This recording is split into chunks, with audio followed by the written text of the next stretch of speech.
In this video tutorial, I'm going to share to you on how you can fix the application was unable to start correctly with the error code 0xc00007b. So let's get started.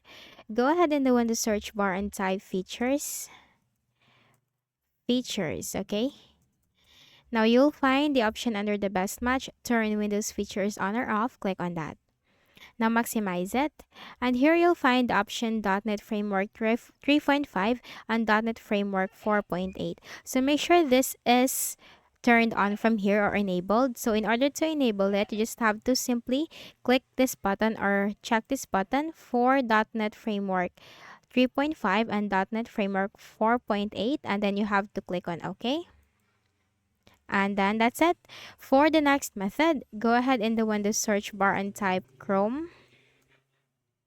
Click on Google Chrome under the best match. Now here in the search bar, simply type DirectX and user runtime. User runtime. The same thing as what you can see on the screen, and hit enter. Now you'll find the first option from www.microsoft.com, DirectX and user runtime web installer. Click on that. Now here you have to select the language. So click on this drop down arrow and choose the language that you prefer. So let me just go with English language and click on the download button. And the setup file will be downloaded. Click on the folder icon.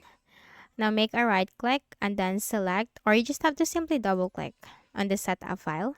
And then you need to close the other window. Okay. And this window will appear. So you have to click on I accept the agreement to continue. Click on next. You can also install the Bing bar if you want to, but if not, you can simply uncheck this option and click on next. And just wait for it.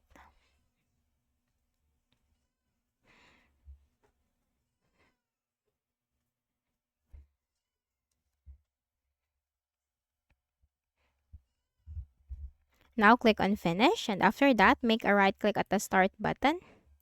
Shut down or sign out and restart your Windows, and that's it. So, I hope this video helped you. Kindly please do not forget to hit the like button and subscribe to this YouTube channel for more tutorials like this. Thank you for watching.